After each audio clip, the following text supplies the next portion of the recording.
Coefficient of variation ആണ്. Coefficient of variation പഠിക്കാൻ calculate ചെയ്യുന്നതിൻ്റെ മുന്നൊരുക്കമായിട്ടാണ് നമ്മൾ സ്റ്റാൻഡേർഡ് ഡീവിയേഷൻ പഠിച്ചു അല്ലേ.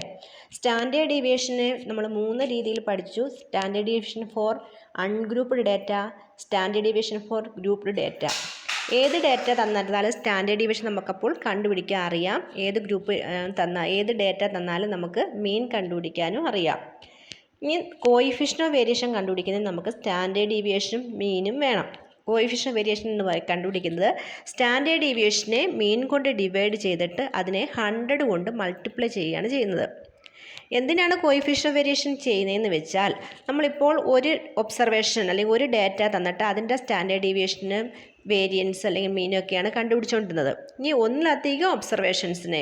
ഒന്നിലധികം ഡേറ്റാസ് തന്നിട്ട് ആ ഡേറ്റാസിൻ്റെ സ്റ്റാൻഡേർഡ് ഡീവിയേഷൻ കണ്ടുപിടിച്ചിട്ട് നമുക്ക് കമ്പയർ ചെയ്യാൻ പറ്റും. ആ ഡേറ്റാസിനെ തമ്മിൽ കമ്പയർ ചെയ്യാൻ വേണ്ടിയാണ് കോയിഫിഷ്യൻ്റ് ഓഫ് വേരിയേഷൻ ഉപയോഗിക്കുന്നത്.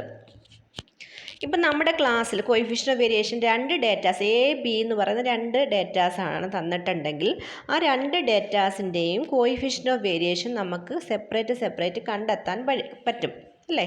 അപ്പോൾ അതിൽ കോയിഫിഷ്യൻ്റ് ഓഫ് വേരിയേഷൻ്റെ വാല്യൂ ആ എ എന്ന സീരീസിൻ്റെയും ബി എന്ന് പറയുന്ന സീരീസിൻ്റെയും കോയിഫിഷ്യൻ്റ് ഓഫ് വേരിയേഷൻ്റെ വാല്യൂവിനെ ബേസ് ചെയ്ത് നമുക്ക് വേരിയബിലിറ്റിയും കൺസിസ്റ്റൻസിയും ചെക്ക് ചെയ്യാം.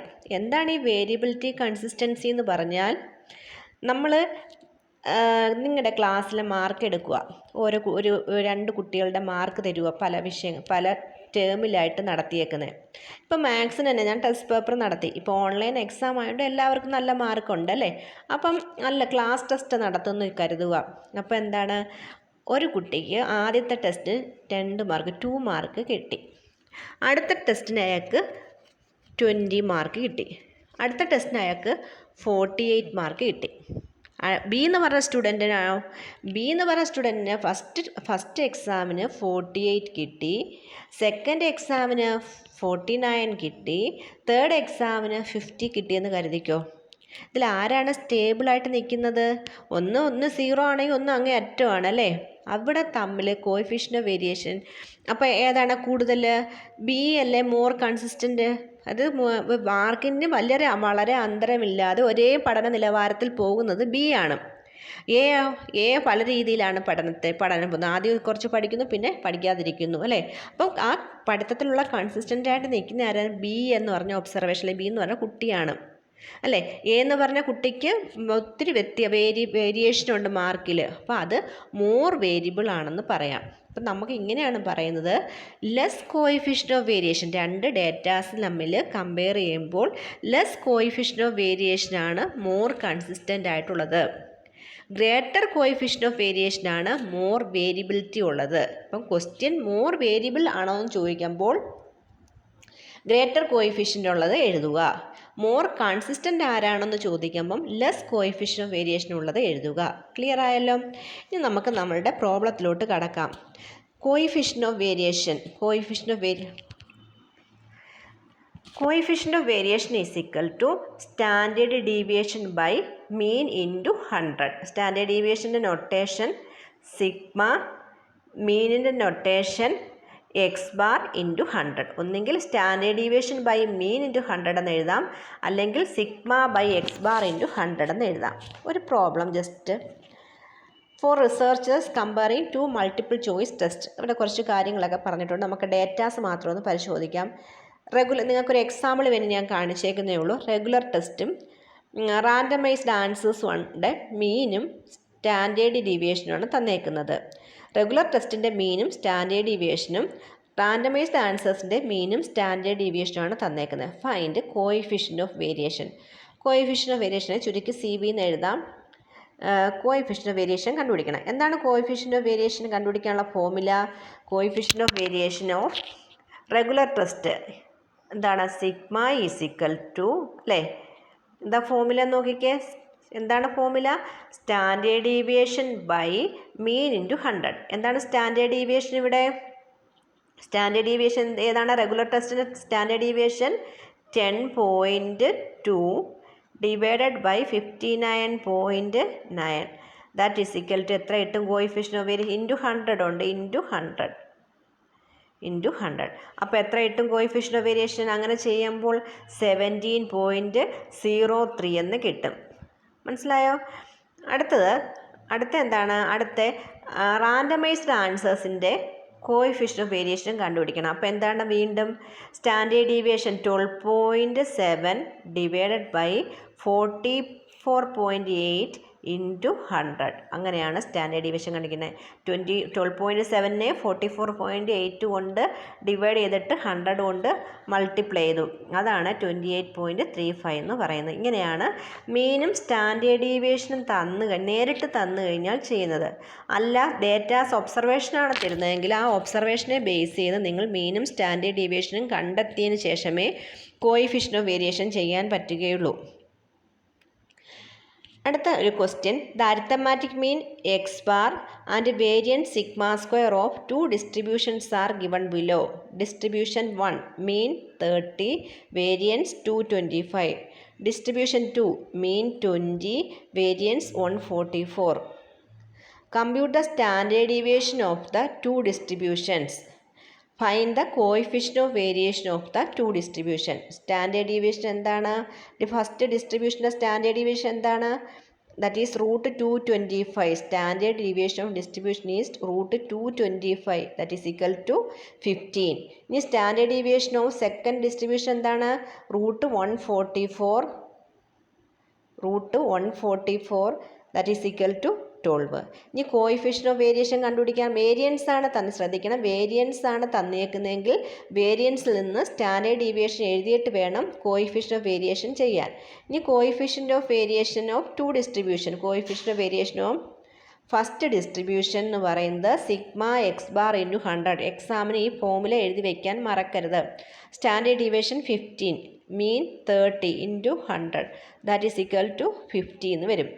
കോയിഫിഷ്യൻ്റ് വേരിയേഷൻ ഓഫ് ഡിസ്ട്രിബ്യൂഷൻ 2 എന്ന് പറയുന്നത് രണ്ടാമത്തെ ഡിസ്ട്രിബ്യൂഷൻ്റെ mean 12, standard deviation 12, mean 20. That is 12/20 into 100. That is equal to 60.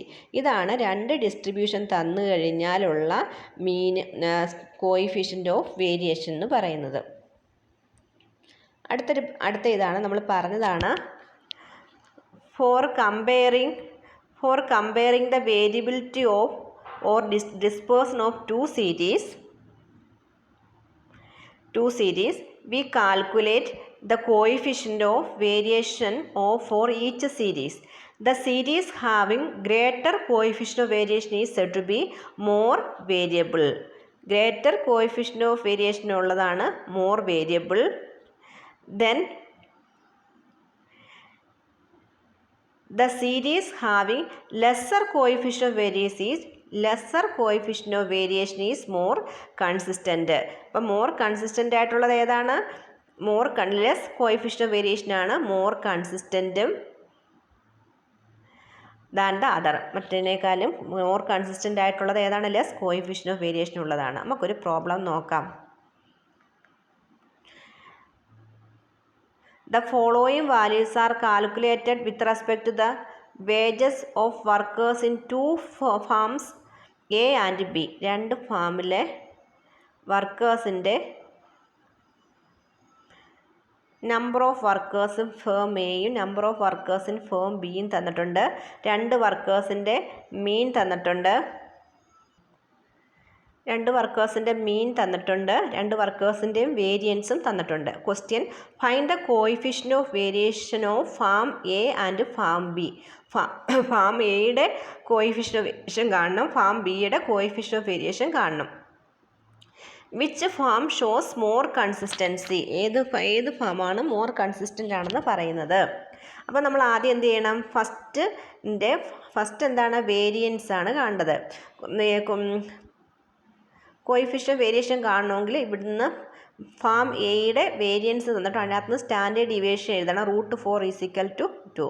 ഇനി ഫാം ബിയുടെ വേരിയൻസ് തന്നിട്ടുണ്ട് √9. അതിൻ്റെ സ്റ്റാൻഡേർഡ് ഡീവിയേഷൻ കണ്ടുപിടിക്കാൻ √9 3. അപ്പം സ്റ്റാൻഡേർഡ് ഡീവിയേഷനായി കോയിഫിഷ്യൻ്റ് ഓഫ് വേരിയേഷനാണ് first question. Coefficient of variation കണ്ടുപിടിക്കാൻ coefficient of variation of farm A = standard deviation by mean into 100. Standard deviation farm എയുടെ സ്റ്റാൻഡേർഡ് ഡീവിയേഷൻ 2, ഫാം എയുടെ mean 200 into 100 that is equal to 1 എന്ന് കിട്ടും. Coefficient of variation of farm B that is equal to sigma farm ബിയുടെ standard deviation 3 mean 220 into 100 that is equal to 1.36. Coefficient of variation of farm A എത്രയാണ് 1. Coefficient of variation of farm B എത്രയാണ് 1.36. More variable ആരാണെന്ന് ചോദിച്ചാൽ coefficient of variation B ആണ്. ബിക്കാണ് more variable. More consistent ആരാണെന്ന് ചോദിച്ചാൽ coefficient of variation കുറവ് ആർക്കാണ് എയ്ക്കാണ്. അതാണ് മോർ കൺസിസ്റ്റൻ്റ്. മോർ കൺസിസ്റ്റൻ്റ് ആകുന്നത് ലെസ് കോയിഫിഷ്യൻ ഓഫ് വേരിയേഷൻ ഉള്ളതാണ്. മോർ വേരിയബിലിറ്റി ഉള്ളത് ഗ്രേറ്റർ കോയിഫിഷ്യൻ ഓഫ് വേരിയേഷൻ ഉള്ളതാണ്. അപ്പോൾ എഴുതണം since the coefficient of variation of farm B is greater than the coefficient of variation of farm A, farm B shows more variability. ഇനി അടുത്ത since the coefficient of variation of farm A is less than the coefficient of variation of farm B, farm A shows more consistency. മനസ്സിലായോ? അപ്പം more consistent ആയിരിക്കുന്നത് എയും more variable ആയിരിക്കുന്നത് ബിയുമാണ്. കാരണം coefficient of variation less ആയിട്ടുള്ളതാണ് more consistent. Okay.